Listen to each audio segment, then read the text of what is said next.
So Jamaica is technically a part of North America, but it's also not a part of North America. It's just in the Caribbean. uh, Remembrance for me. So my dad served in the army here for 40 years. And after leaving the army, he was a part of a group uh, that, what should I say? They have different concerts and initiatives to help persons remember the various soldiers who served in the war. And so,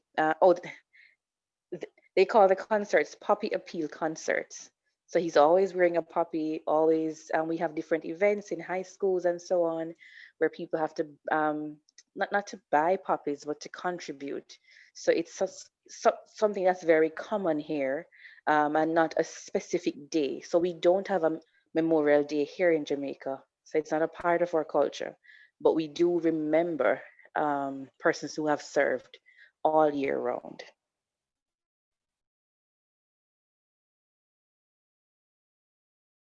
Great, thank you. Just learned something. How about you, Dave? Hi, Welcome. everyone. Thank you. Yeah, this is my first Toastmasters ever. I was told to do this about 12 years ago, and I finally am. So at least I'm doing it. Like I kind of said before, I've had lots of experience, or not experience, lots of times I've had to speak publicly, and I'm always nervous. So I'm looking to hopefully get some ways to fix that. When I think of Remembrance Day, I just am glad of all the sacrifices that others have made for us so we can all live freely now. In general, there's still conflicts that happen, but I think, like others mentioned, it's a pretty good place. So that's what I think of. Thanks. Awesome. Leslie? Hi, can you hear me? Yeah, we can hear you. Yes. Okay, so I've wanted to join this for a long time and never did because I am very nervous when I speak. So really glad that it's an online place to start. And Remembrance Day, I think of poppies and very grateful for what they sacrificed for our freedoms that we have today. Great, thank you. Emily?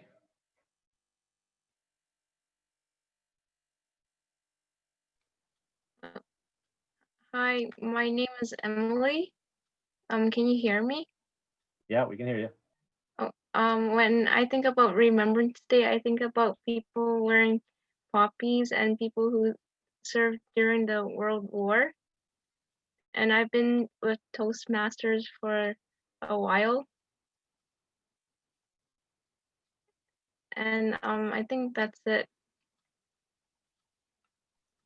Okay, great. Thank you, everyone, and welcome, particularly our guest, Dave. Glad to have you here, and thanks for honoring us by making this the first Toastmasters meeting that you're a part of. So we'll do our best to make sure that you come back next time. How about that? Up next, we usually have a grammarian.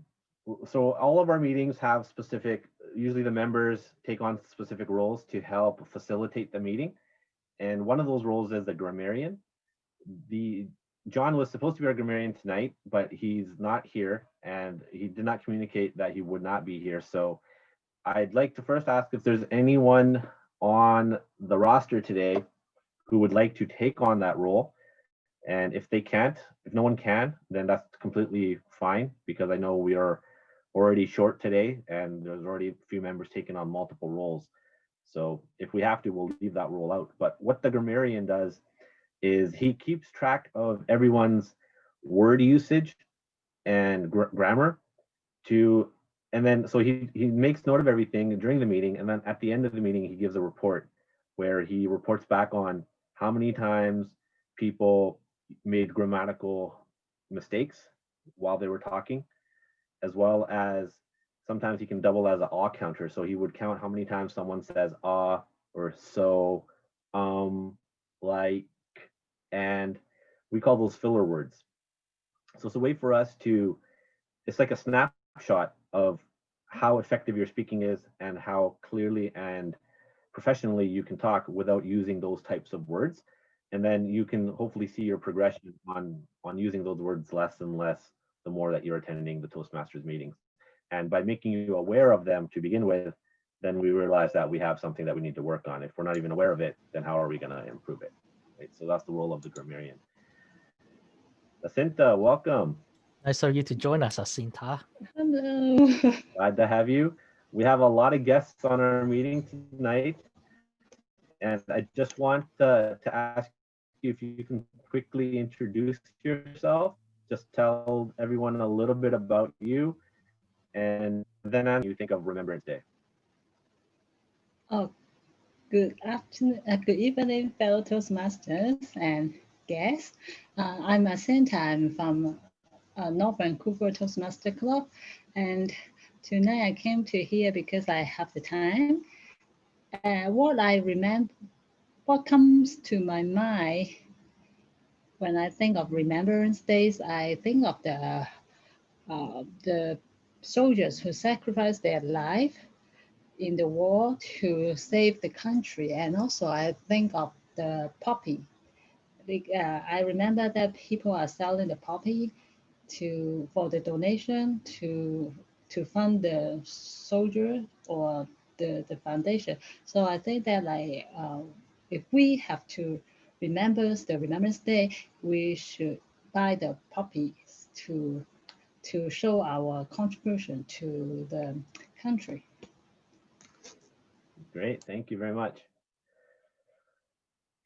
So my first question is, would anyone like to take on the role of grammarian? Maybe one of our guests, if you're up for it. You don't have to. If you catch anyone's grammatical mistakes, or just maybe point those out. Dave, can you do that? Sure, I'll do that. All right, I saw you unmute yourself. Atta man. Okay, our next role that we're going to explain is our timer, and Johan is our timer for tonight. So I'll hand it over to Johan, and he can explain to everyone a little bit about that role and how it's going to work. Okay, thank you, DJ. As a timer, I will use the different color to indicate your time limit. For each speech and the evaluation, pretty much for everyone, when you speak, you are behind. For example, when you do the table topics, I will show green at 1 minute and yellow at 1 minute 30 seconds and red at 2 minutes. So usually when you see the red color, you have 30 seconds to wrap up your speech. So I will second. So basically, when you see a yellow card, try to go to the conclusion. When you see a red card, try to finish your speech as soon as possible. And for tonight, we have two speakers.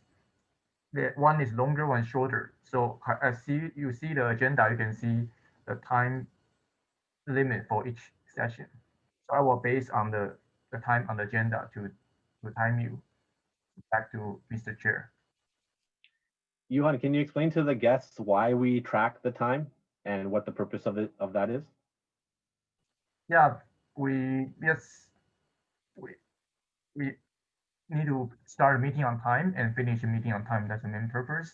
And also, when we prepared our speech, we need to prepare a speech based on how much time we have. So we don't need, so we can cover everything we need to say in those time frame. Thank you. I'll just add a little bit to that. You know, in these days and times, everyone's attention span is really short. So another reason why we time is to make sure that as speakers, we want to be able to convey our message effectively in a set period of time so that we're not rambling on and on. And timing our speeches helps us keep track of that, because we only have everyone's attention for a certain period of time before we lose it. And so to be able to convey our message in that period of time is important. So that's why we track and time our speeches.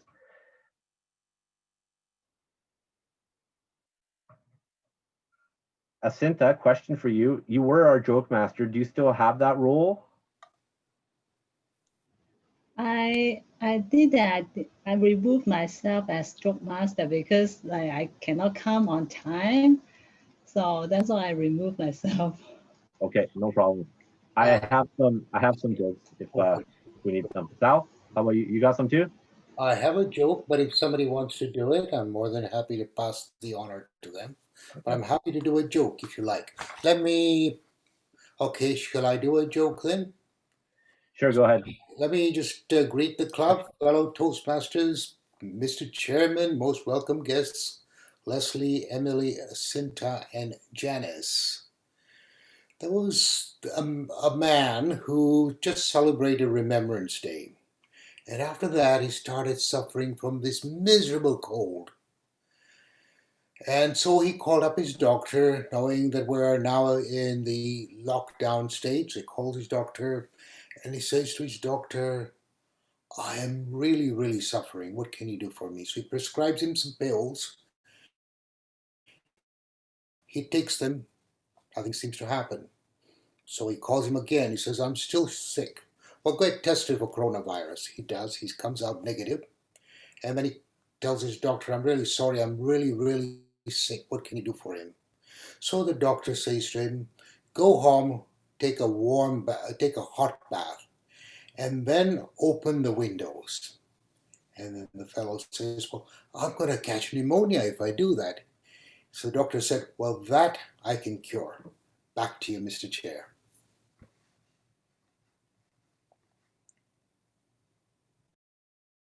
Thank you. I'll just quickly, I was preparing for this role too, just in case Jacinta wasn't sure what was happening with her, because I know she dropped off. So I came up with some, I mean, they're little army related ones. This has a little bit to do with the Remembrance Day. I thought they were funny and they're pretty short, so I'll just quickly knock those off. During training exercises, the lieutenant was driving down a muddy back road and he saw that another car was stuck in the mud. And as he pulled up to it, it was a red-faced colonel at the wheel who's a higher rank than he is. And so he says, hey, sir, is your car stuck? And the colonel replies, nope. And then throws the lieutenant the keys and says, yours is.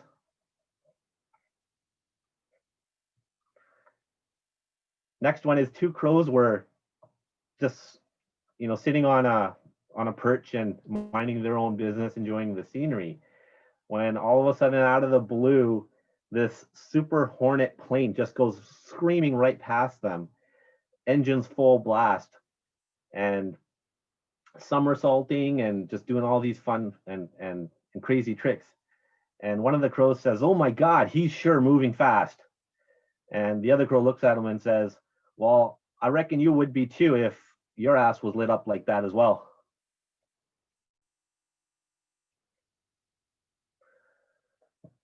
Another quick one is, the sergeant major growled at the young soldier, I didn't see you at camouflage training this morning. Thank you very much, sir, says the soldier. All right, that's all we got tonight. At this point, I'd like to hand it over to our evaluator. Our first evaluator is Leah, and she'll explain a little bit about her role. No, not Leah. No, Oh, it's Sharon. Sharon. Sorry, Sharon. Thank you, Chair. Tonight I will introduce Charles Lice. Charles Lice is our members, global speaker members. Tonight his topic is celebrating all success. He's on his pathway presentation mastery, focusing on the positive. The purpose of this speech is for the member to practice being aware of his or her thoughts and feelings, as well as the impact of his or her response on others, or for the member to share his or her experience completing the projects. Back to you, Chair.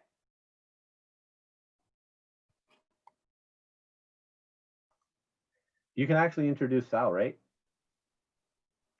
It's me. Excuse me, I'm the second speaker. Oh, sorry, Charles. Sorry, I got these two mixed up. Excuse me for a sec.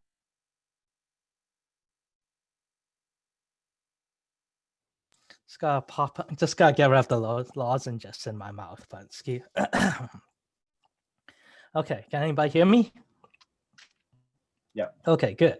So let's give me a start about why this project exists. In a time like this, I always wanted to see what it's like to try and stay positive, and it's always like this. I've read about how many people know about the slight edge principle, where you do your daily compounded effects over and over again. The good and positive stuff always leads to the success curve at the top, and then all the bad stuff or the bad mind stuff can lead you to the opposite, which is the downfall of failure. How many people know about the slight edge curve to some degree? Yes, no, yes, no. Okay, then I guess I'll have to be explaining this as a background before I get started. The idea is this. A positive mindset create a positive belief. And through this positive belief, you will be able to do your positive actions and habits that will lead you to your success. And this is the project that I'm going to be going with for the slight edge. And through this, I have learned 3 things along the way. Number 1 is focusing on gratitude. And the other thing that comes from Make Your Mark, I don't know if you ever heard of Make Your Mark before, but there's a seminar that teaches you how to be successful by keeping discipline. And that is to be able to just log down every one of your success that comes along the way, despite the challenges, is instead of looking at it as an obstacle, look at what you have learned from this challenge, and which is that's the second thing that I come out, overcoming the challenges. And the third one is just trying to embrace failure, because every single success that comes along the way has a set of failures that precedes that success before you can be successful. And I was told this by my mentor. In order for somebody to be successful in business once, they have to fail at least 5 to 8 times. And at first I thought that was really big. And she just told me, Ling, my mentor at that time, just told me, no, that was pretty normal thing. So through that, during the time, I didn't understand it, but throughout the years, and as I start to embrace failure more and more, I start to understand it more and more. Until this day, I'll talk about this accepting failure as part of my success a little bit later. So starting out, gratitude. I think the biggest one that is being able to set up on the foundation of a positive attitude is just showing your gratitude for everything. Just logging down that gratitude in a journal helps.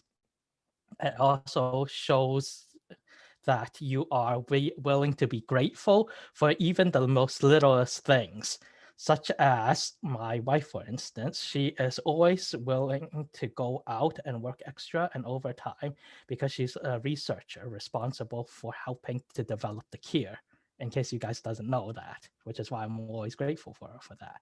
At the same time, I'm also grateful to be able to have my mentors around, because they, even though I have at some point surpassed them at some aspect, I still managed to take some mentorship from them till this very day, and they're still willing to help me learn through that. So that's the type of gratitude I'm also very grateful for.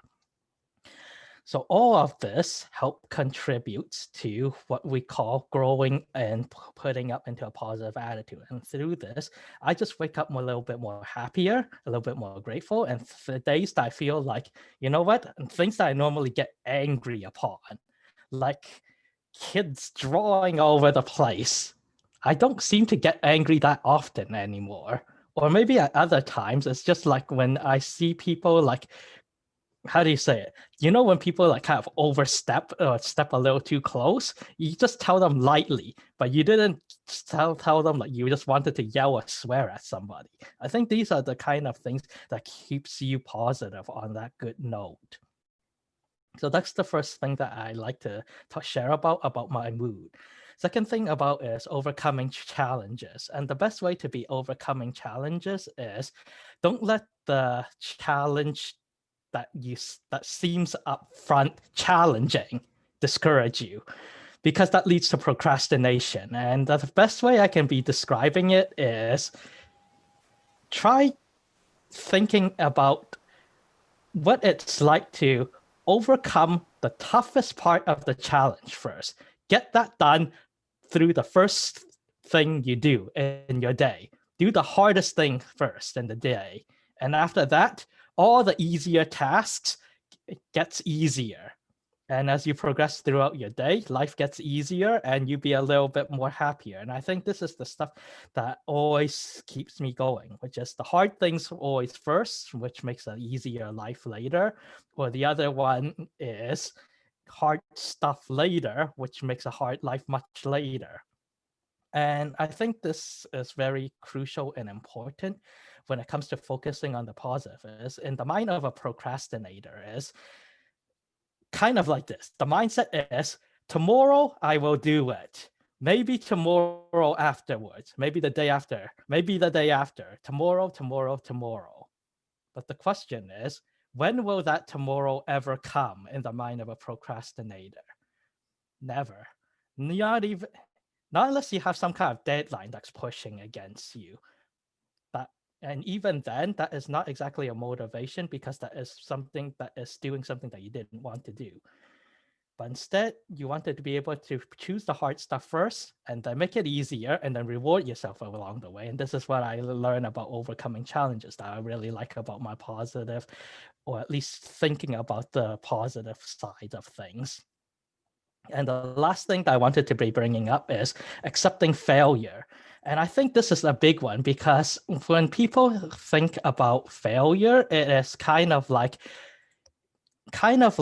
things didn't go exactly as planned. And because when things don't go exactly as planned, they get discouraged. And when they get discouraged, it's kind of like, I don't want to do this anymore because it's just too hard.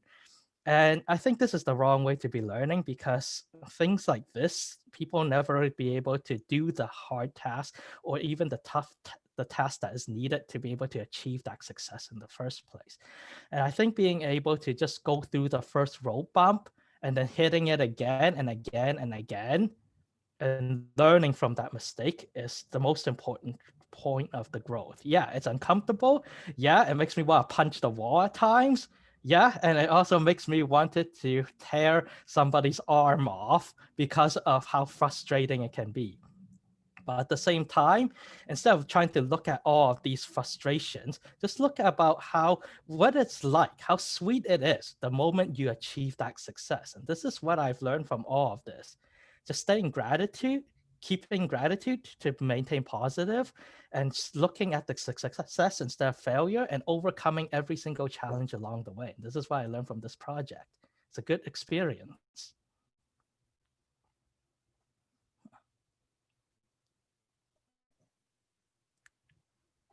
Thank you, Charles. Up next is our second speech and evaluator for that will be Leah. So I'd like to introduce Leah. She is an amazing evaluator. And whenever she has this role, I pay really close attention to what she says because one of the things that's so great about Toastmasters and our club is we have a structure to what we do. So prepared speech, the presenter knows beforehand what project they're doing and what the objective is. And then the evaluator, the designated evaluator, will pay very careful attention to how that speaker is meeting that objective and what communication skills they've used and gives them feedback on what they did well and what they can improve, which is one of the most valuable parts of being a Toastmasters member is to receive that feedback so that you can gradually incorporate that into your next speech and next speech and next speech and practice those skills so you can become better at them. And Leah is a great evaluator. So I'll hand that over to you now, Leah, and let you do your thing. Thank you. Good evening once again, fellow Toastmasters and most welcome guests. Sal Ballou has always been interested in public speaking. He was inspired by Dale Carnegie course in 2003, and he continued to enhance his skills acquired in Rich Speakers Toastmasters. After attending meetings for a few years and having become busy with his career and other responsibilities, he took time off from Toastmasters. He rejoined the club in 2016 and has since served as Area 42 Director, Club Coach, Club Mentor, and President of four different clubs. He achieved his Distinguished Toastmaster designation last year, the highest you can achieve. Sal considers himself to be a lifelong learner. He enjoys the opportunity for personal growth that Toastmaster amply offers. His goal is to continue to learn, continue to be inspired, and to continue what he can help others along the way. His speech today is based on Pathways Level 5. The purpose of this project is for the member to practice developing and presenting a longer speech, very much like a keynote speech. His speech will be between 15 to 22 minutes long, Mr. Timer. It is my pleasure to introduce Sal Ballou. The title of his speech is Scared Silly. Scared Silly, Sal Ballou. Well, thank you very much, Leah, for that warm introduction. Mr. Chair, fellow Toastmasters, and most welcome guests, it gives me great delight in presenting this particular speech. I have to share my screen, so bear with me for a moment. The title of tonight's speech is Scared Silly. Now you wonder why I came up with the title. Well, the answer is that life has many, many things happening to us. And there's a lot of things that we're afraid of. And I want to poke a little bit of fun on some of our fears, because we fear all kinds of things. Some are very major things. Well, what is fear? Can anybody answer that? Well, fear is an emotion. Okay. What are some of the other emotions? Please unmute yourself and just participate if you can. Let me ask Charles, can you name another emotion? Anxiety, anger, Anger, sadness, sorrow. sorrow, great, doing well. What about disappointment? That's an emotion.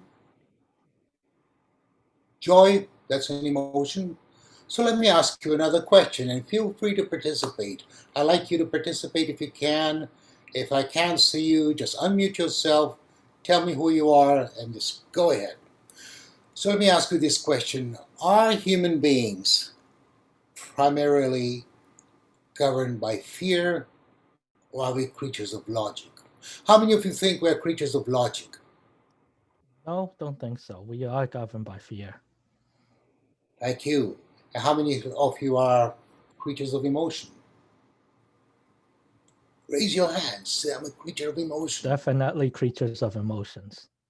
Thank you, Charles. That is very true. Human beings are creatures of emotion. And this is why an emotion such as fear is a very powerful emotion. It is very primitive.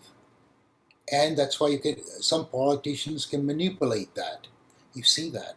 People using fear, whether it's to sell a product, sell a political party. You saw that in the US election. Fear of others, fear of the other party, fear of aliens coming into our country, and so and so and so. So fear is a very powerful emotion. Now, when I say scared silly, I'm not dealing with fear to the level whereby it's an existential threat. I'm talking about fear that is on mundane, everyday things. For instance, meeting your mother-in-law. Now, that could be sometimes fearful for some, an emotion that makes you feel afraid. Well, that's where the scared silly comes in. Now, fear is related to anxiety. And what is anxiety? Well, anxiety is the body's response to stress. Fear elicits stress in the body. And anxiety has certain triggers. Anytime you're anxious, whether you're public speaking, you're learning a new skill, you're meeting your in-laws for the first time, it triggers stress. What are some of these things? So here are some of the trigger points. New and unknown situations. We had Dave just mentioned, and I think it was Leslie, that I find get a little bit stressed when I'm speaking in public, and that's why they want to come to Toastmasters. So that's a new situation, and it's an unknown situation. What about risk of failure? I think Charles mentioned quite a few examples in his speech. A lot of people are afraid of failure, and that's a natural thing. Nobody wants to fail. We all want to succeed. The other one is potential for appearing foolish. I remember one contest that I did for global speakers. I had 3 or 4 people, or three candidates that we picked the draws. And when it came to the actual contest, I mixed up the order. And then later on, I found out, and I really appeared foolish. I went and then explained and apologized to the contestant. But, we all are afraid of appearing foolish. There is a potential of it when we are going into an area where we are out of our comfort zone. What about possibility of boring the audience? Well, that's a big one. People want to be engaged. They don't want to be bored. And the fact that sometimes they bore the audience, that can be a great trigger for anxiety. I'll give you an example of one area where anxiety produces certain things. So anxiety does certain things to your body. These are increased heart rate. The other is butterflies in the stomach. You're going to an exam and suddenly you find something's happening to your stomach. And then you find another one is uncontrollable shakes. I've seen people come for the first time to the podium and they really are shaking. They're not used to speaking. The other one is lightheadedness, because you haven't faced the situation before. And there is also some people who feel dizzy. So these are some of the anxiety symptoms. Now I've been in a situation where I had all these things happen to me. That was the time I was learning how to dive. Now I could dive at level in the pool. I knew that I wasn't very afraid. But for the first time, I climbed those steps all the way to the diving board, and I could feel my heart pumping. There were butterflies in my stomach as I went on to the next rung of the ladder. I had uncontrollable shakes. I felt a little lightheaded, and by the time I got to the top, that pool looked like a postage stamp because there was so high up, and I was there, and I looked down, and I started feeling a little dizzy. So I was stunned for a few minutes. And then I decided to take a breath and take the plunge. Splash! And then when I bobbed up, that wasn't so bad. Let me try this again. And I went up again. This time it wasn't so bad. Third time. There's nothing to this. This is something that I can get used to. And so forth. So how can we manage anxiety? I've given you one suggestion right there. There are 3 suggestions.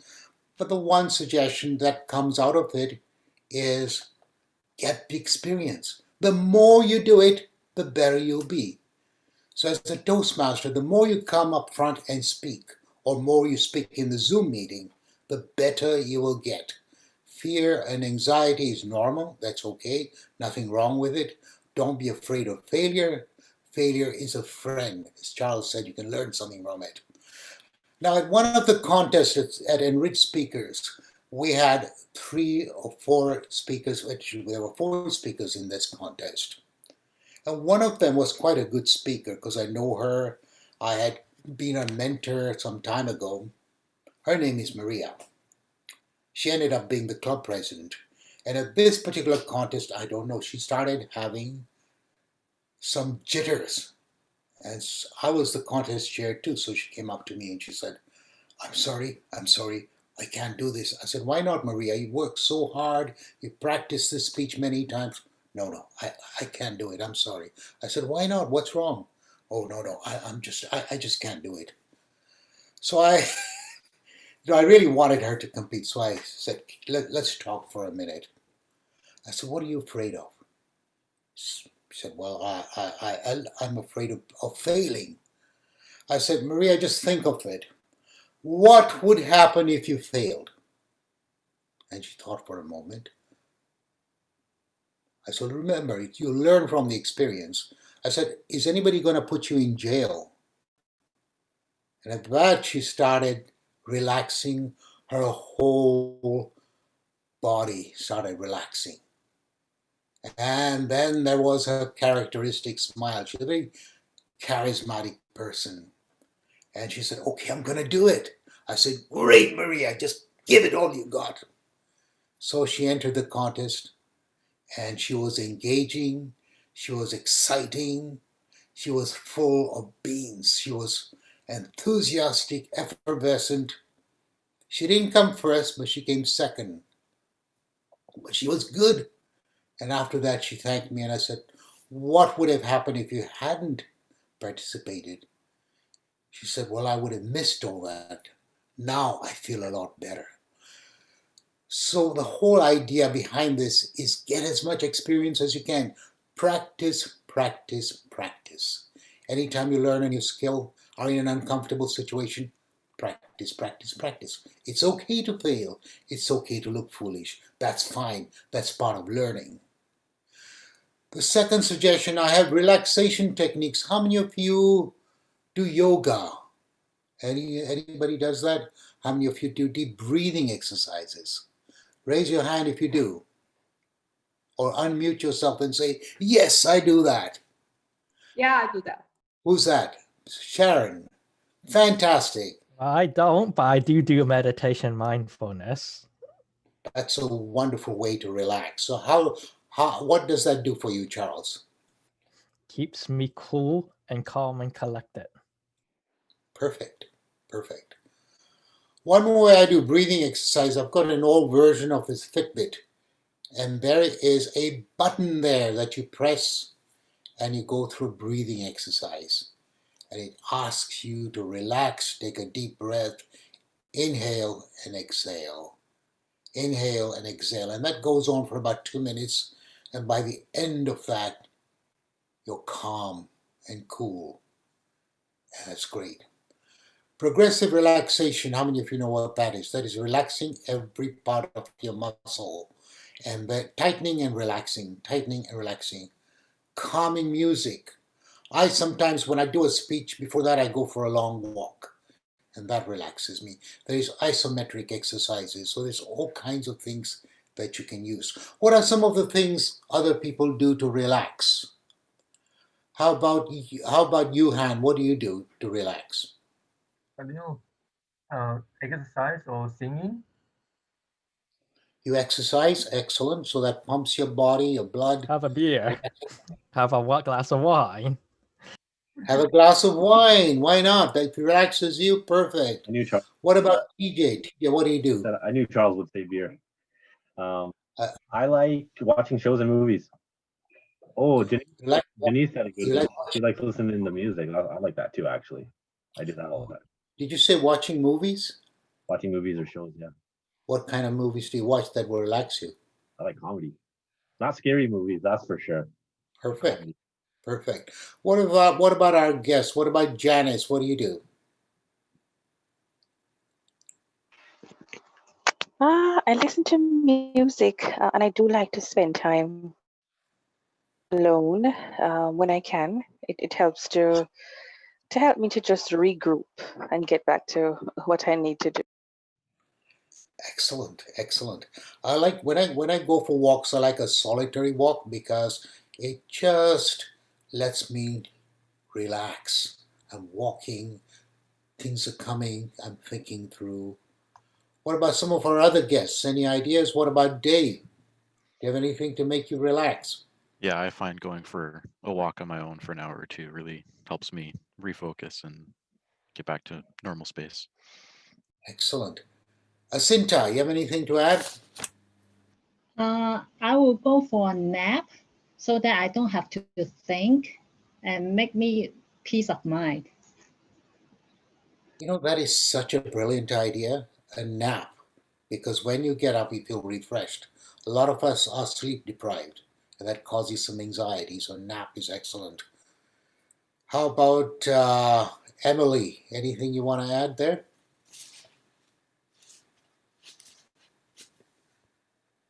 No? Well, let's go to Leslie. Anything you want to say there, Leslie? Emily's actually, she dropped off and she's been trying to rejoin us, but for some reason I can't transfer her from the waiting room to our meeting. That's okay. What about Leslie? Do you have anything that you do to relax you? Yes, I'll go for walks, read a book, and watch Netflix. Perfect. Perfect. Excellent. There's another technique, and that's called visualization. This gentleman here, his name is Daniel Igali, and he was the International Olympic champion for Canada. He won a gold medal in freestyle wrestling in the 2000 Summer Olympics for Canada. As you can see, there's a Canadian flag behind him. Let me tell you a little bit about him. He's from Nigeria. He came here as a refugee because there's some strife there, and he came here in the late 1990s. And what he did was he had one dream in his mind. He wanted to be a gold medalist. He'd done some wrestling before, freestyle wrestling.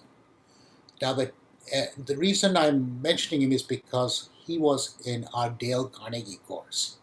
I took a Dale Carnegie course, that's a course on public speaking and human relations. And he was a graduate assistant, so he was like a coach. He demonstrated the visualization technique. And what that technique involves is seeing in your mind, rehearsing in your mind. So every part, every play-by-play, right to the time he went into the wrestling arena, was rehearsed in his mind. Every tackle, every possible move his opponent would make was rehearsed in his mind. And he rehearsed and he saw in his mind winning the Olympic medal, being presented with it, going up to the podium, receiving it, and the applause. And he practiced this so many times. The reason why visualization works, because the mind cannot tell the difference between an experience that is real and one that is vividly imagined. So if you're going to enter a contest in Toastmasters, or if you're going to do a speech, or if you're going to learn a new skill, to learn how to dive, visualize in your mind every step. It'll be like magic. When the astronauts reached the moon, they actually visualized. That's one of the techniques they used, was visualizing every little step, right from the start to the finish, till they landed in the moon. Incredible.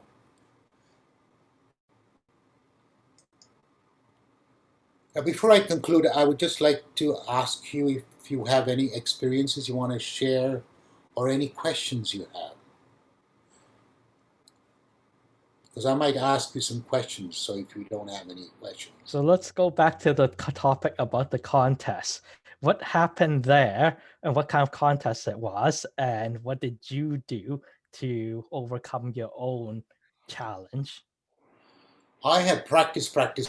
Number one, at that time we didn't have Zoom, but I had a mirror, and I belonged to 5 clubs at that time, so I'd actually practiced in each club.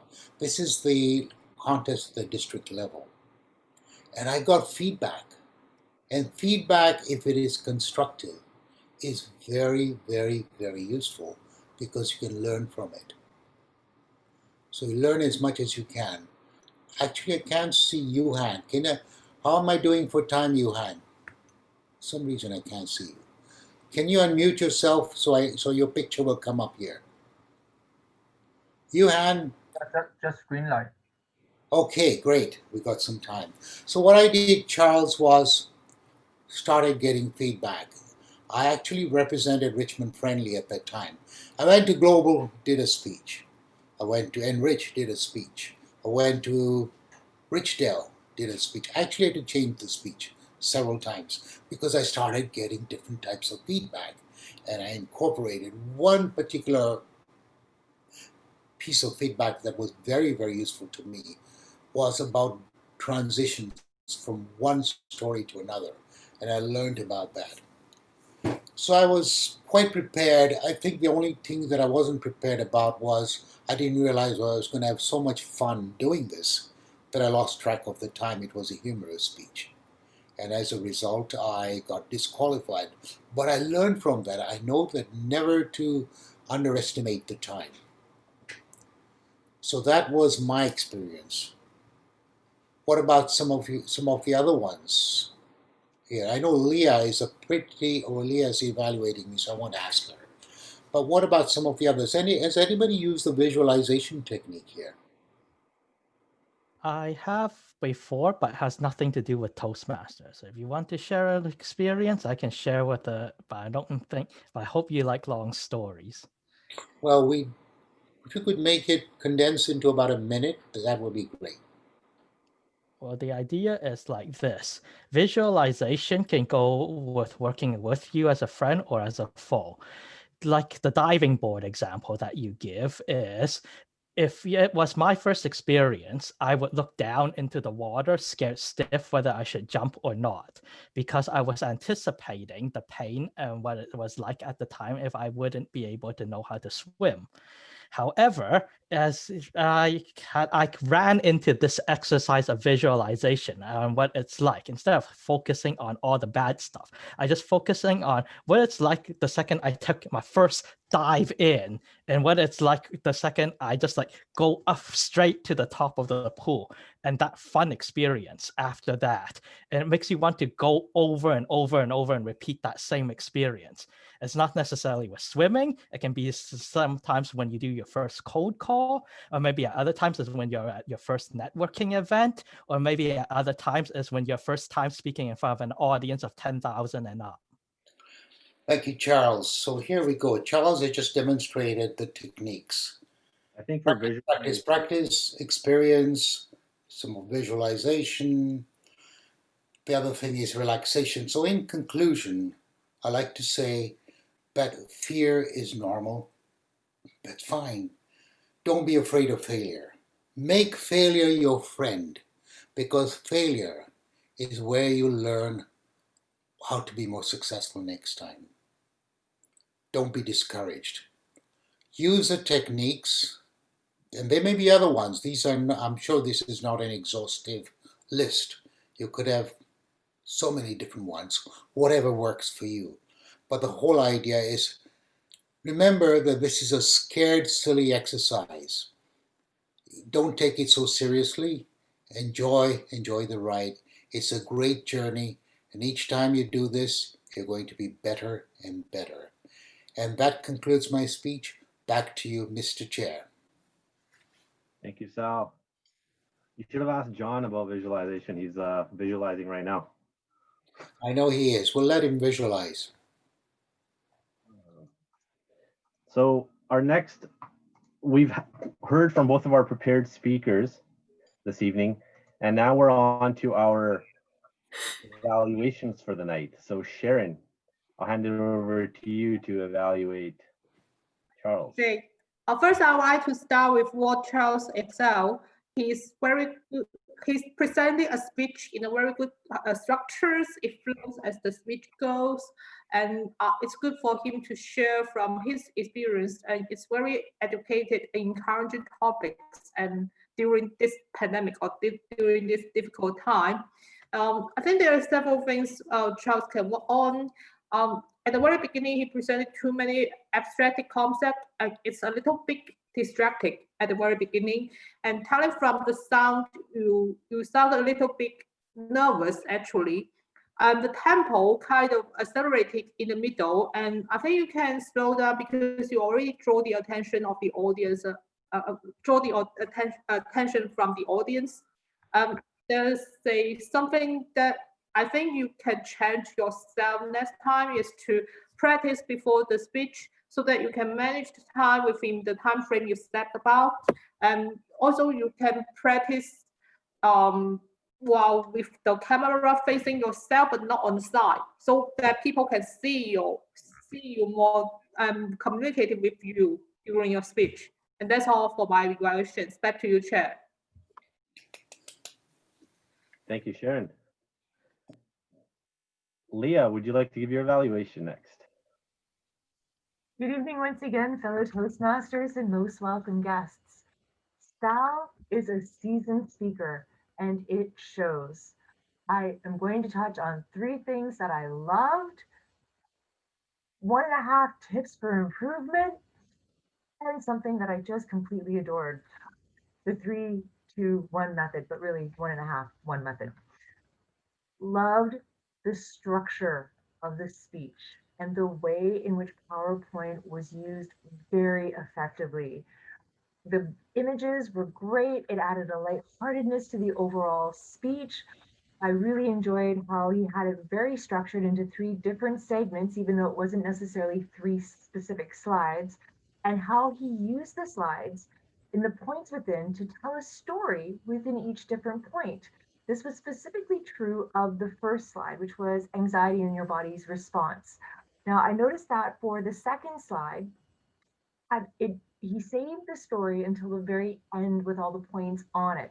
And I almost wanted to hear the stories in between each different point, just because I really enjoyed it with the first slide so much that it would have been nice to have seen it with the second slide. But at the same time, I can appreciate why he did it the way he did too. Then on the third section, so again, really well structured, the third section where he had the different aspects of practice, relaxation, visualization, and each of those he gave their own specific slides to. And I thought that was a highly effective technique to do. I really liked his, what I can only basically call he had a conversational style within his speaking, but he also used hand gestures. And I like that he had hand gestures going on while he was talking to us. What I would have liked to have seen, and it's a limitation not of Sal's speech, but of the technology itself, is I would have liked it if he could have had the B is the black key to bring the screen to black, take us out of the visual, have him up in center on the screen so we could see his full body. Because what I saw was a little section of Sal over on the side of the screen. And it would have been really nice to have him fully on screen. That would have just really appreciated that, but it's a limitation of the technology, not of his speech. Again, I cannot stress that enough. And what else I really liked how he was engaging the audience. He got each of us to talk and he spoke to each of us to elicit responses and engagement from the audience. I thought that was a really nice touch and I was highly effective. So Sal, all in all, this was an amazing speech. For presentation number 5 of, I believe it's presentation mastery, this is incredibly well done. Only other minor tip for improvement was when talking about Daniel Ugetto, I hope I said the name right, I felt that it was drawn out a little long. Considering the other segments were so short and sweet, this one was drawn out a bit long, so it kind of lost me a little bit. But overall, when he got to the point, it made the point succinctly, and I thought it was really well done. And of course, it brought in the passion for Dale Carnegie. So Sal, all in all, congratulations. Thank you so much. I can't wait to see where your next path takes you. Back to you, Mr. Chair. Thank you, Leah. I love that it worked out that his topic of his speech, scared, silly, and anxiety, was, I think the guests could probably really relate to that, right? What's the biggest fear of most people is public speaking. So it's funny how that worked out. And by the way, guys, like everyone is scared, even Toastmasters have fear. It doesn't ever go away. We just learn how to manage it. That's all. At this point, let's have a 5-minute break. So grab a snack, take care of some other business if you have to, and we'll reconvene at 8:25. So in 5 minutes.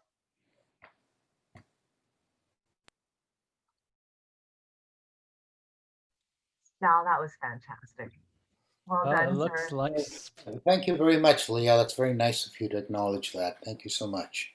Well, you set the bar. I think it's about time other people followed as well. Thank you, Charles. It's good to hear that. I've been looking for something like this for a while when it comes to people overcoming fears.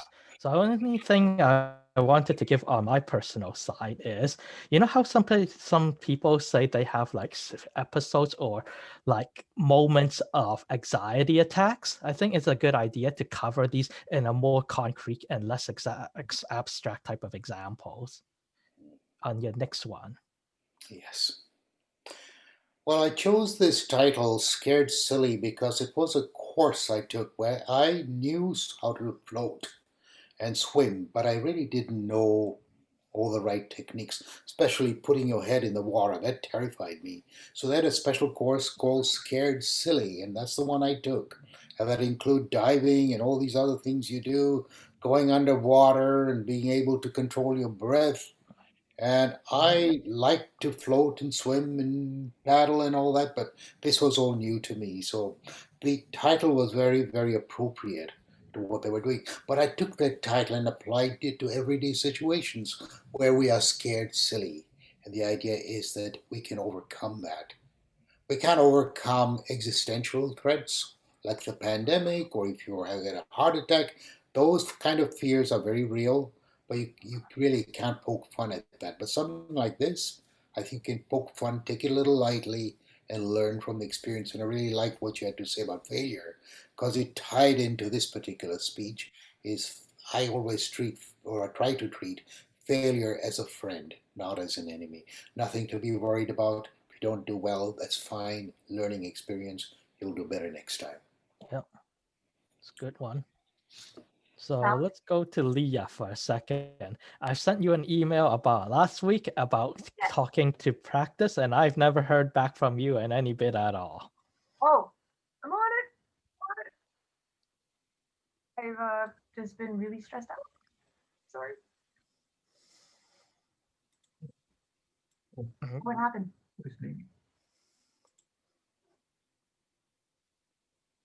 Oh, he's here. There's somebody. Yes, Charles, I will get back to you. Let me just get through. I'm gonna get my Oh, Sharon is gone. Sharon's Yep. oh, Sharon. You okay back there? Yeah. Sure. Yes. I think everybody went and got themselves a beverage. Well, I didn't. I just got myself in front of the screen. I like your screensaver. And yours too, Dave. Some quick Googling, first one that came up. Good way to do it. It's got a good message, which is why I picked mine. Oh, hey, wait, I matched Dave's. Almost. Actually, almost the same one as Charles. Try this one. Yeah, good speech too, Charles, by the way. Thank you. I think both your subjects tied together nicely tonight. I don't know if it was accident or what, just a happy coincidence. Maybe it's not a coincidence. I just choose focus on the positive because it is Remembrance Day.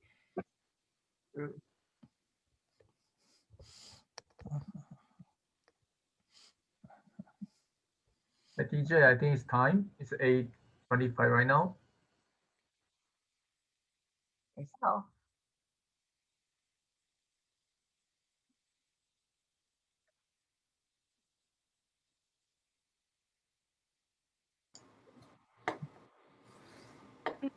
TJ, time.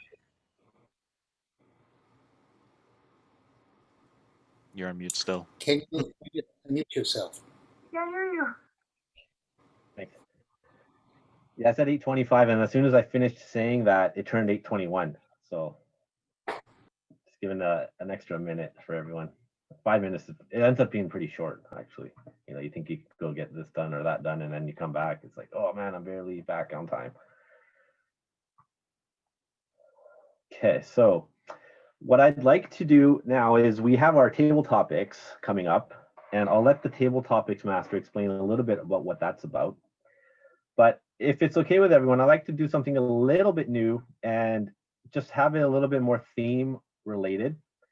I found a really neat video online because I was looking at how I can incorporate our Remembrance Day theme into the meeting a little bit more.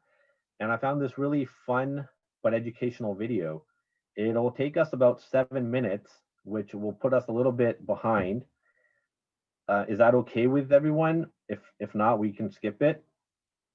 I think we should move on, and I don't mean to cut you off, but we're actually behind time right now. Where are we? We're supposed to be doing evaluations now. You know, table topics evaluation. We haven't even started table topics, so I would Yep. really like us to stay on time because that's part of the Toastmasters Okay, sure. Yeah, skills. we shouldn't be at evaluations right now. We should be starting table topics. We should be 5 minutes into it. So we're running 5 minutes behind right now. So what we'll do is if we have time at the end, we can put that video at the end, or if anyone wants to stay behind and watch it, then we can all just kind of watch it together.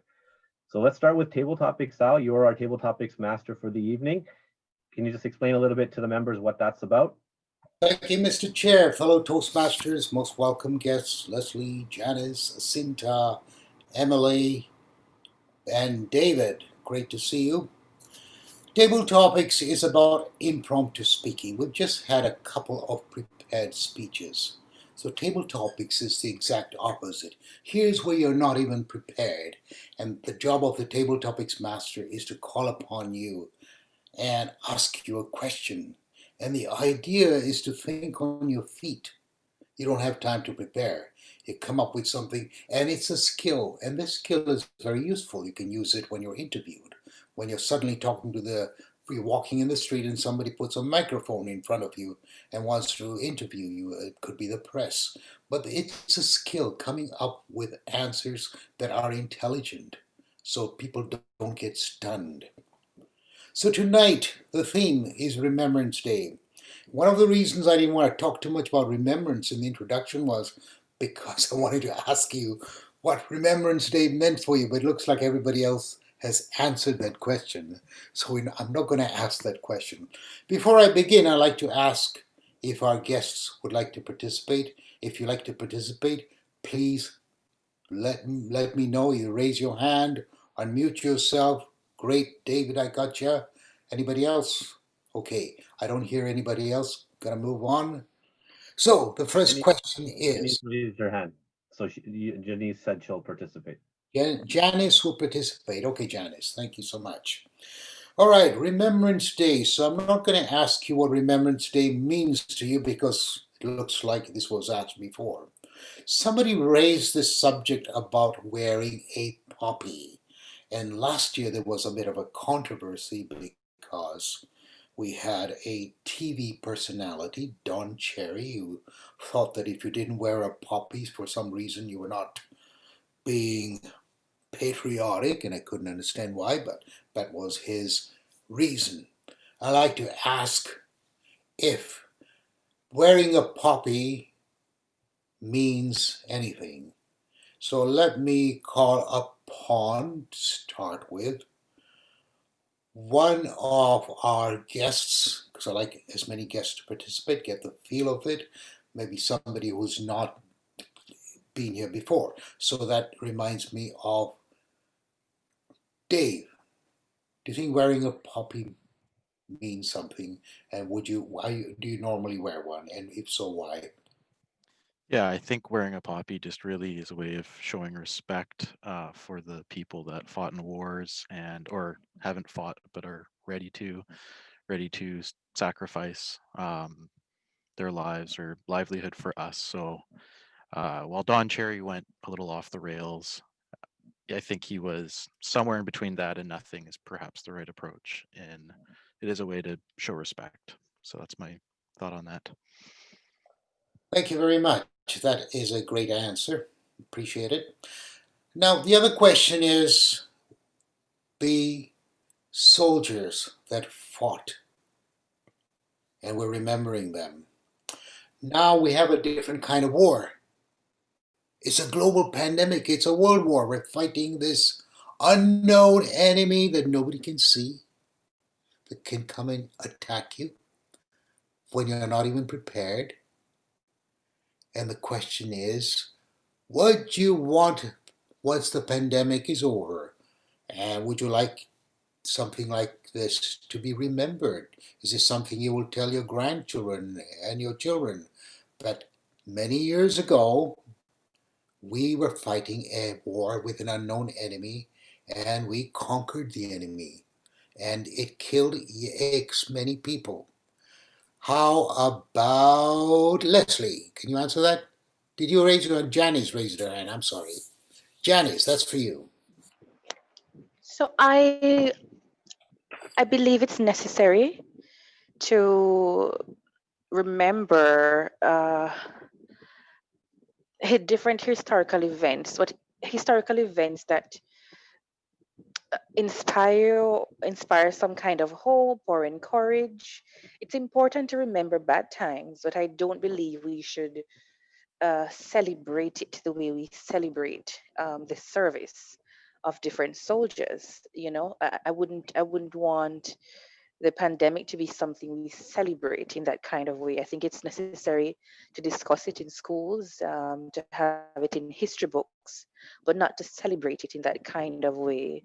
The pandemic, for many, is a very sad time. There are many people who are depressed, who have lost lives, lost jobs, families that have been broken apart, things like domestic abuse. So the pandemic, I don't believe it's something that should be celebrated, but rather simply remembered as something that happened in history, and that's it. Thank you, Janice.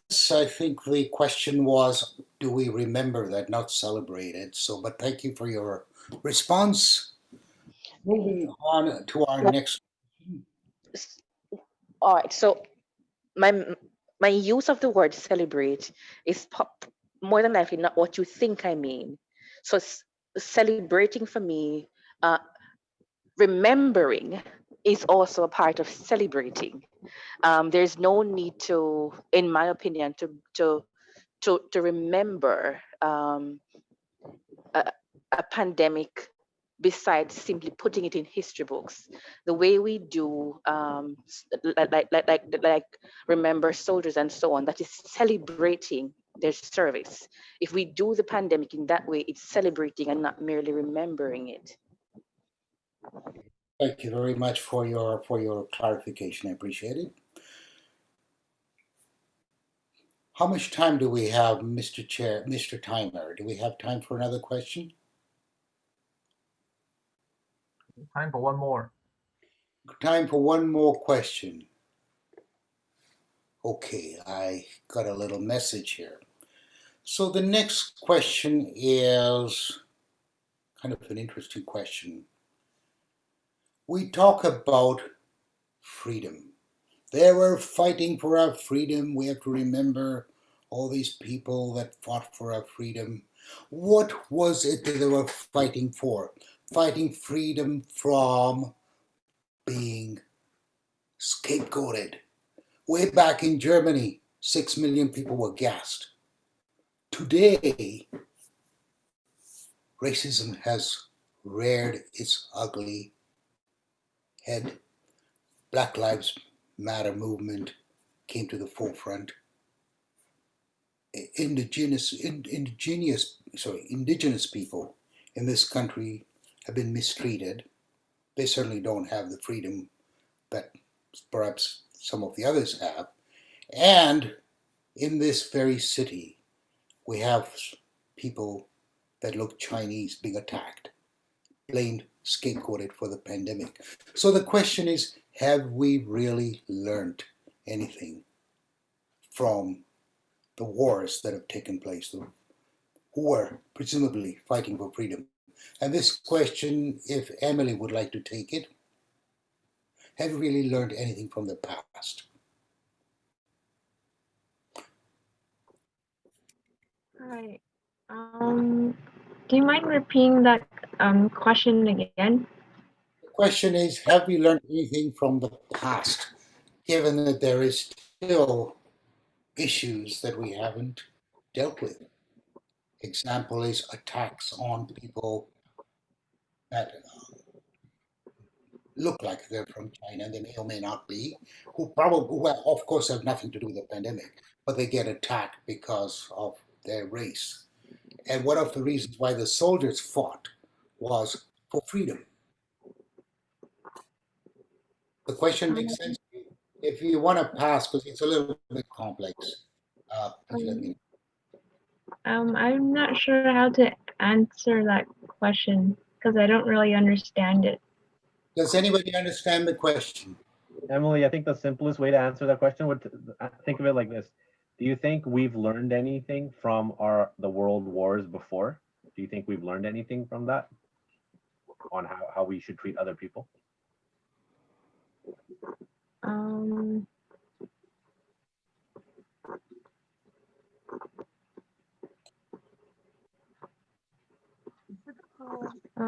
not sure. Let's pass. I understand it's a bit of a complex sort of question. It's a little jaunted in some way. So let's simplify this. Have you learned anything from the wars? Make it very simple. Or are we still doing this, making the same mistake? Anyone would like to take it? Leah. I'll take this one. Good evening, fellow Toastmasters and most welcome guests. I have a very controversial position on this, and I actually don't entirely think Germany lost World War II. I'll explain. Corporate culture throughout the late 1980s, 1990s, and 2000s, especially run by organizations such as IBM, which were in effect during World War II for the German counterpart, have come to dominate the global agenda. I don't necessarily think that we're really out of the rough. I don't know if we ever will get out of the rough. Let's look prior to World War II. When you think of things like in the 1930s, the coal miner strikes and all this, the working class trying to fight for equality, decent wage, workable hours, living conditions that don't break their backs. This has been going on for a long time. With Trump getting voted out, is it going to change anything? Probably not, because the organizational structures, the systemic oppression that is still going on in our world continues to this day. And I don't see it going away anytime soon because there's too few people that have too much to lose if it was to go away. How do we change it? That I cannot offer you, I'm afraid. But what I can tell you is that this is an ongoing struggle. And it's not just fascism against communistic ideals that started with in World War II. This is more a justification for how we have such great divides within our society, that there are people who are starving, hungry, without health care, and what we can do to make their lives better. Some people don't want to make their lives better. What was one man's freedom is another man's oppression. And that's always going to be at the root of any political structure, whether it's democracy, communism, or something else. Until we have some clear answers and we have people willing to concede and make concessions, it is not going to change, and we will always be in a various form of World War II continued on. And that is my 2 cents. Mr. Table Topics. Thank you very much. Whoa, what a powerful statement. Appreciate that. Given that time is up now, I'd like to thank all the speakers, and I'm sorry, Emily, this was a little bit of a kind of a complex question. It was a little bit jaunted, and I appreciate some of your anxiety levels. And if somebody threw that at me, I'd feel the same way. So my apologies if I did make it complicated. All I meant to say was, have you really learned anything? Because I see history repeating itself. At this point, I'm going to call upon our table topics evaluator, and that is none other than Yuhan Chen. Let's welcome Yuhan. So thank you, Mr. Table Topic Master. It's my privilege to evaluate 4 speakers, well, actually 3 speakers because Emily didn't really participate. So the first speaker is our guest, David. The question is about wearing the poppy during Remembrance Day. First, I would like to thanks for Dave stepping up to take the challenge for the very first time. I think Dave is a very logical person, and he did have know the incident. And my only suggestion, I felt the answer is a little bit short.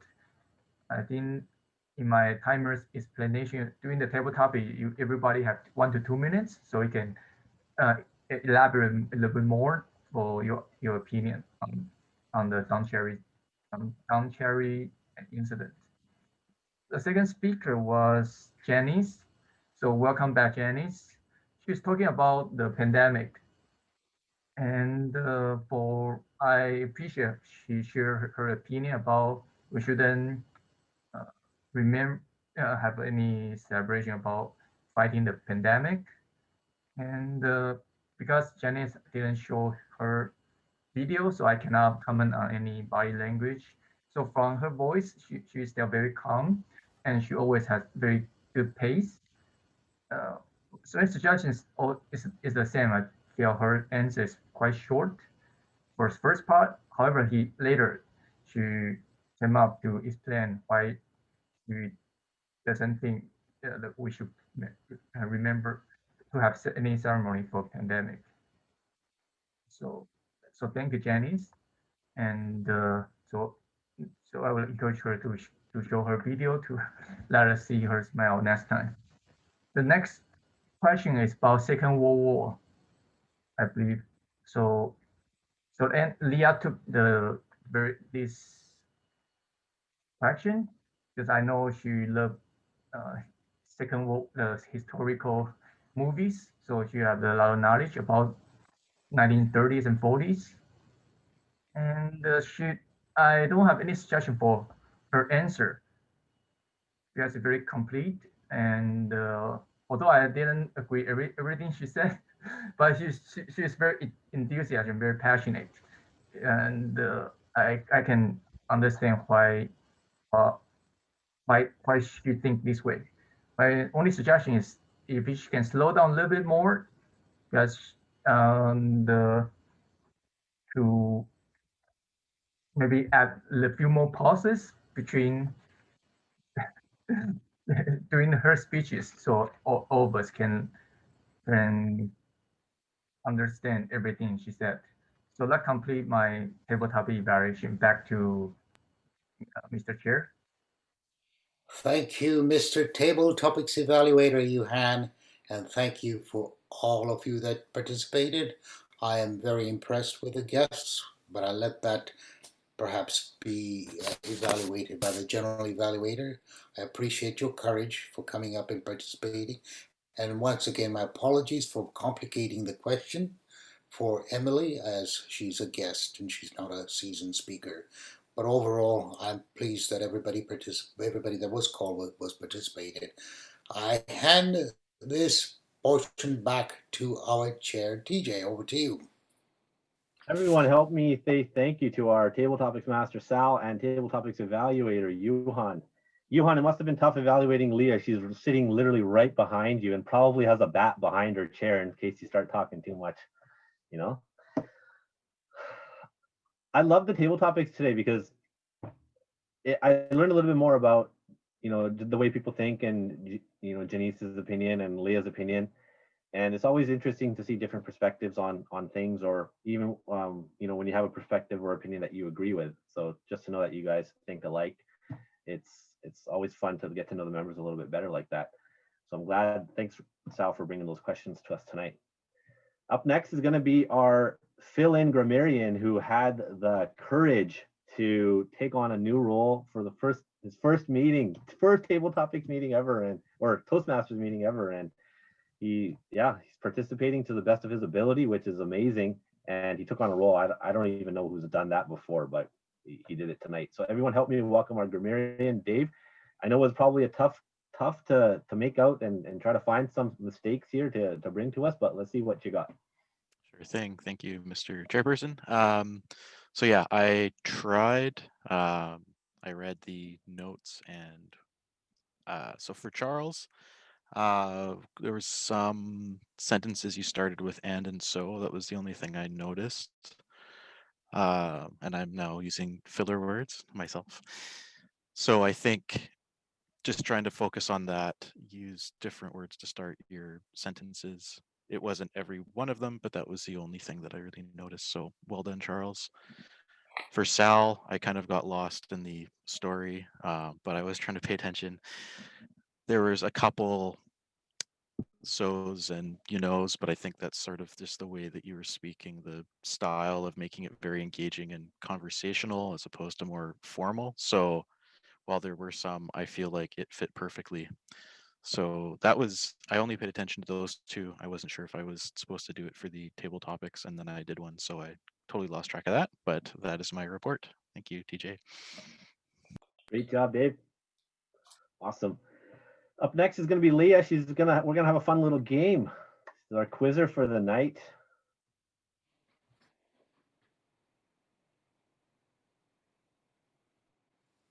Unmute yourself, Leah.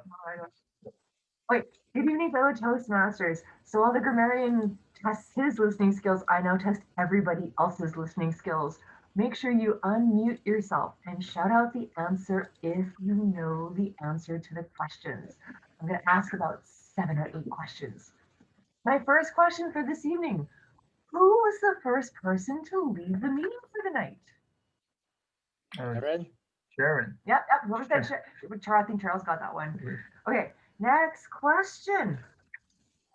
In Sal's speech, he had 3 tips for how to deal with fear. What were the 3 tips? I can give one of them. I'll leave the others I'll give the others a chance. One of them is experience. The other one's practice. They're kind of the same. That's okay. Visualization.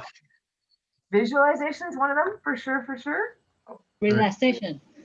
Yes, practice relaxation and visualization. If I had 3 chocolates, I'd give them all one to each of you. All right, next up, we have, in Charles's speech, there was 3 things he also mentioned. Always wanted to find out, okay, so what were the 3 areas that he tried to keep when practicing what he was trying to be positive? Keep gratitude. Gratitude's one. Yeah. Overcome challenges. Accepting failure. You get it. High five. Totally got it. Oh yeah, no, that was good. Okay. In Dave's table topic speech, he mentioned Don Cherry. Don Cherry goes from 1, and then there's nothing. And something in between would have been so much better. What was the one extreme end? What did he call it? It was from something and nothing, and if Don Cherry had done something in the middle, it would have been better. It was a great turn of phrase. Dave, come on, you know the answer to this one. I don't even remember, so no. Off the rails is the answer that I'm looking for. Okay, Denise made a very distinct point, and she said that this pandemic should not be celebrated. Yeah, let me get this one. Okay. Excellent. It should be recorded in the history books, but it's not something to be celebrated upon. It should be remembered, though. Yeah, it's a great way to remember it. Okay. Oh, TJ's groaner joke. He told 3 jokes, and on the 3rd joke, what class was it that the sergeant couldn't find the soldier? The camouflage. Just Charles. Oh my goodness. Okay, You win it for this evening. Time's up. I give it back over to you, Mr. Shin. Thank you very much, everyone, for participating. Thank you, Leah. Up next is Johan with our timers report. So thank you, Mr. Chair. We are a little bit behind, so I'll keep it short. So I will report only on the speeches. First speaker, Charles, 7:30, and almost got clapped down. Second speaker, Sal, 21 minutes, 46 seconds. For 2 evaluator, first Sharon, about 1 minute 20 seconds for the evaluation. And Leah is 3:20 for her evaluation. For those 3 table topic speakers, David is only 30 seconds. Denise will add up those 2 parts around 1 minute 30 seconds. And the Leah is about 2 minutes 12 seconds. And for my own table topic evaluation, 3 minutes 17 seconds. So that concludes my 10 minutes report. Thank you. Looks like everyone was on, had their timings properly. No one went over. So up next is our general evaluation. And what that usually is we have a designated person who keeps track and makes notes of the meeting from beginning to end and evaluates the roles of anyone who has not been formally evaluated. So he would evaluate, for example, myself, he'd evaluate the chairperson, he'd evaluate the timer, the grammarian, the table topics master, the evaluators themselves. So it's just a general overview of everything that has not been evaluated in the meeting so far. Now we don't have a designated person for that today. Johan, did you want to do a roundtable, or do you want to just maybe we can have a little bit of feedback from everybody and incorporate that with the feedback from the guests as well? Get the guest comments at the same time. Yeah, but we are a little bit behind. Maybe everyone just have 20 seconds for everyone. Okay. Short, quick feedback. Here, 20, 30 seconds. So we'll do a roundtable. And just how about one of the things that you noticed about the meeting, or how about just something, one of your main takeaways from the meeting is what we'll go with. So Charles, you want to do it first? Sure, I can do it first. So what I like first of all is how we have some little fun banters here and there, starting from TJ, who managed to make this fun, and then Sal managed to follow some of that up, and I also see Leah did some of that. Aside from that, I also really liked Leah's evaluation bits on how she managed to set the bar really up there. So that's really good. Let's see, aside from that, what else? I personally am not a fan of history. If I have to be talking about things that has to do with history, it reminds me of term paper. It makes me want to hurl. So if I really want to say it, what I want to say is tone down all of that bit. And yeah, I get it, it's free speech, but my only request is give your opinion to a limited extent that doesn't make me sick. All right. I'll go. I liked that everyone, as best as they could, they participated in the theme and they changed their background. I noticed after I mentioned that, a lot of people went and did that. So thanks for participating there. I like how Sal structured, and this is something that we'd want to do, we'd hope to do with every meeting, is he structured the table topics questions around our theme tonight. One thing that it's kind of hard to coordinate this, but it would be great if we could even have our prepared speeches structured around that week's theme. It's a little bit more advanced and tricky to make happen, but it's just something I'll throw out there. And I love that we had 3-4 different guests on tonight: Leslie, Janice, Emily, Dave. And I love that Dave grabbed the bull by the horns and participated. I'd like to go next. Shall I? Okay, fellow Toastmasters and welcome guests. I enjoyed the meeting. I thought the meeting was well chaired, very diplomatically. My only question would be the timing. I think we have to be very cognizant of time. As Toastmasters, we have to be responsible for the chair, try to arrive a little early, set the tone. Same with during the time, be able to be aware of the time. The reason I'm very conscious of it is because I got disqualified in a contest and there was a bitter memory of that. But I think being professional, we have to make sure that we stay on time, start the meeting on time, end the meeting on time. Be professional about it because we have got guests today and so forth. Other than that, I thought everybody did well and I appreciate everybody that is here. I think I learned something from everyone. And that concludes my 2 bits worth. Back to you, Mr. Chair. Anyone's free to speak up anytime. I don't have to pick yet. So if something's comes to mind and you want to. Sure, I'll go. I didn't know what to expect coming into this, which is what one of Sal's points about anxiety. the unknown, and I was just very impressed with how welcoming and fun this is as a group. So yeah, I really appreciate that, and I will return.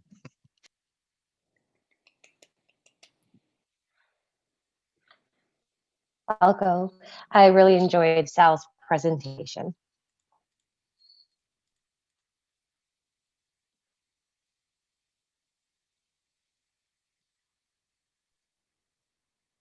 Cinta? I'll go. So I want to congratulate Dave for just jumping right into the fire. That was really impressive. Coming in as a guest and saying, "Yeah, I'll take on grammarian." That's courage right there. That's courage. So kudos to that. I liked how Sal explained the role of table topics. What I would have liked to have seen though, Sal, is pick a senior Toastmaster member just for the first question, just to answer and lay out the tone. But other than that, I thought the explanation was really well done, Mr. Chair.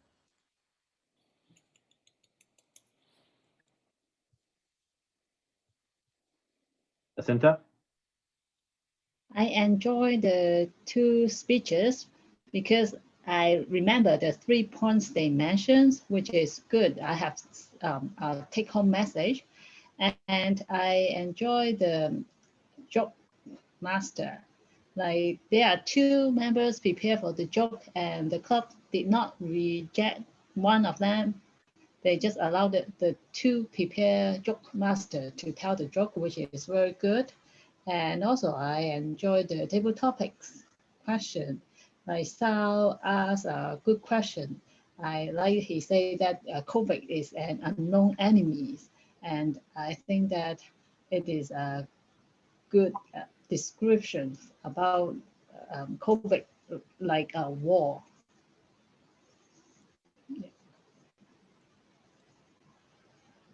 Emily, how about yourself?